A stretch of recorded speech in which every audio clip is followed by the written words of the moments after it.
अस्सलाम वालेकुम, welcome back to my channel. उम्मीद है आप सब ठीक ठाक होंगे। हम भी अल्लाह का शुक्र है बिल्कुल ठीक ठाक हैं। और काफ़ी टाइम हो गया मैंने व्लॉग कोई अपलोड नहीं किया था और उसका रीज़न यही है चूँकि होम स्कूलिंग चल रही है तो जॉब भी और साथ में होम स्कूलिंग थोड़ा सा चैलेंजिंग हो जाता है। प्लस जो नॉर्मल रूटीन वर्क होते हैं वो भी करने होते हैं तो टाइम नहीं मिल पाता। लेकिन मैंने सोचा चलो आज मुझे थोड़ा सा टाइम मिला है तो मैं आप लोगों को अपडेट कर दूं यहाँ यूके में क्या सिचुएशन चल रही है कोविड-19 के हवाले से, कोरोना वायरस के हवाले से। जो थर्ड लॉकडाउन किया था उन्होंने, उसमें इनिशियली तो उन्होंने यही कहा था कि फरवरी का जो हाफ़ टर्म है, जो मिड फरवरी तक यानी 14 फरवरी तक ये लॉकडाउन चलेगा और उसके बाद वैसे ही एक वीक जो है वो बच्चों का स्कूल ऑफ होगा और उसके बाद 22 फरवरी से बच्चों ने स्कूल जाना है और लॉकडाउन एक तरह से ईज़ ऑफ कर देंगे। लेकिन फिर तकरीबन एक हफ़्ता पहले दोबारा से उन्होंने ब्रीफिंग दी और उसमें न्यूज़ में यही आया कि अब जो लॉकडाउन है उसको एक्सटेंड कर रहे हैं और अब 8 मार्च से पॉसिबल हो सकेगा बंद करना। बट अगेन ये डिपेंड करता है कि जो वैक्सीनेशन के जो इन्होंने गोल सेट किए हैं, अगर वो जो फर्स्ट 4 कैटेगरी में जो आते हैं उन सब वो सारे वैक्सीनेशन उन्होंने टारगेट मीट किया तो उसके बाद ये है कि 8 मार्च को स्कूल रीओपन करेंगे।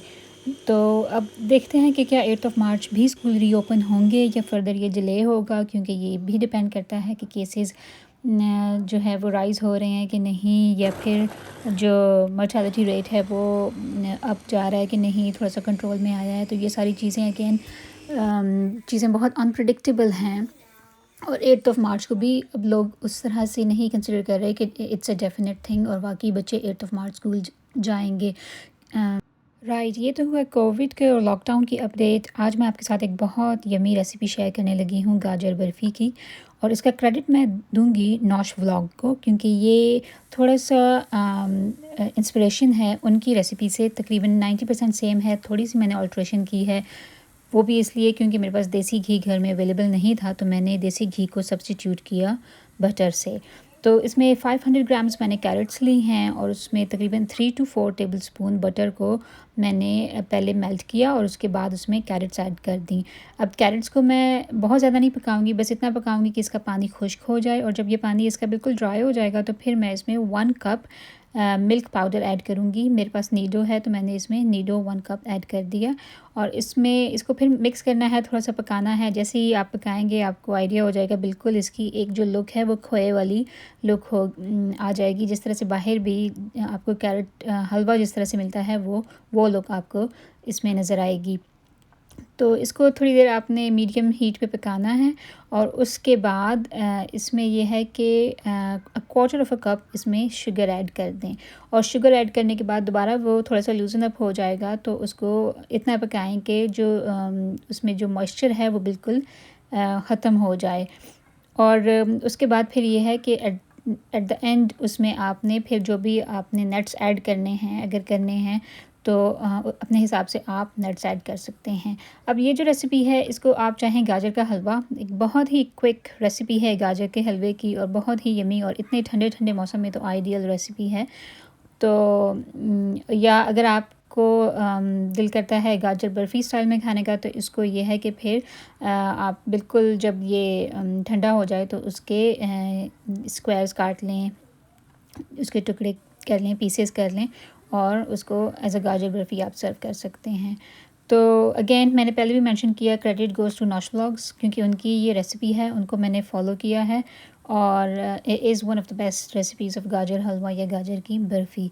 तो आप ये ज़रूर ट्राई करें। उन्होंने देसी घी से बनाया था, मैंने सब्स्टिट्यूट किया बटर से। बहुत ही यमी ये बना, एंड आई एम श्योर कि आपको भी ज़रूर पसंद आएगा। और मौसम इतना ठंडा है, और बाकी भी डिफरेंट जगहों से जो लोग अपलोड करते हैं वीडियोस, कनाडा में भी किसी मेरी एक सब्सक्राइबर ने अपनी वीडियोस शेयर की थी, उधर भी स्नो हो रही थी। तो ऐसे मौसम में इस किस्म की जो रेसिपीज़ होती हैं जो क्विकली भी रेडी हो जाए और हो भी बहुत मज़े की, तो बड़ा ही अच्छा लगता है। और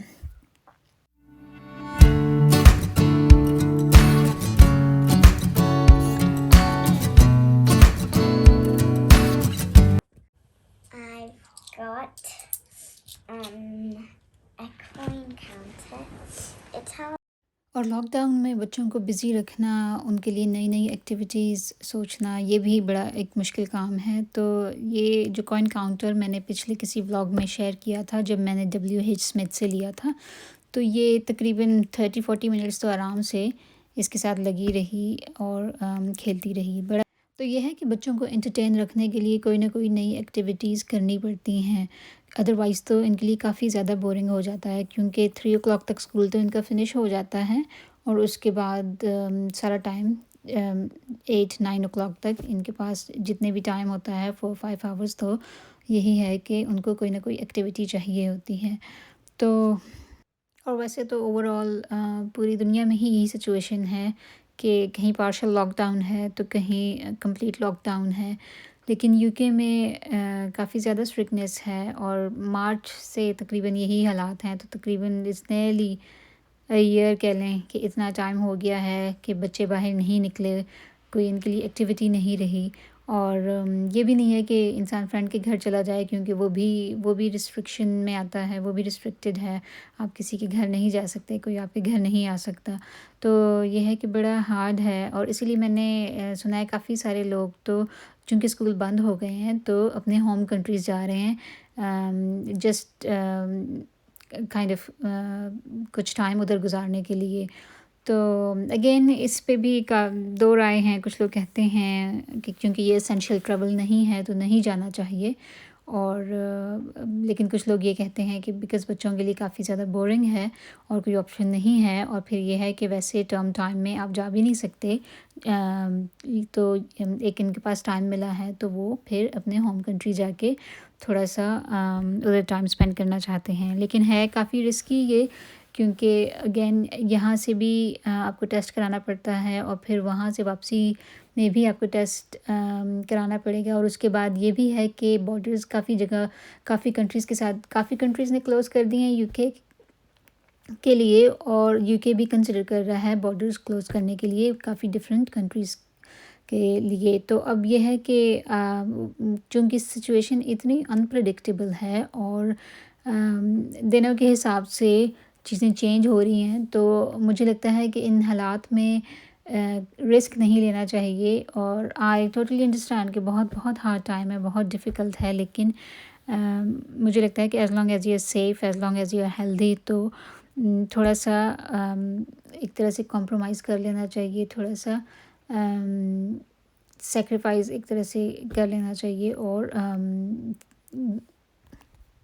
ये मेरा अपना ओपिनियन है, एंड आई एम श्योर कि हर एक का अपना ओपिनियन होता है और अपने हिसाब से सोचता है और अपने सर्कमस्टांसेस के हिसाब से उसने डिसीजन लेना होता है। तो इसलिए मैं जजमेंटल नहीं होना चाहती और ना ही मेरा इस चीज़ पे बिलीव है कि जो आपके हालात हैं आप उन हालात को, या जो जिस तरह आप करते हैं उस हिसाब से आप दूसरों को जज करें, बिकॉज़ हर एक के अपने हालात होते हैं और हर एक का अपना पॉइंट ऑफ व्यू होता है। तो आज का व्लॉग यहीं तक। आई होप कि आपको पसंद आया होगा। आप भी अपनी राय का इज़हार ज़रूर करें और प्लीज़ इस चैनल को भी सब्सक्राइब करें, अपने दोस्तों के साथ शेयर करें, फ्रेंड्स के साथ शेयर करें। अपना बहुत सारा ख़्याल रखें। मिलते हैं नेक्स्ट व्लॉग में। अल्लाह हाफ़िज़।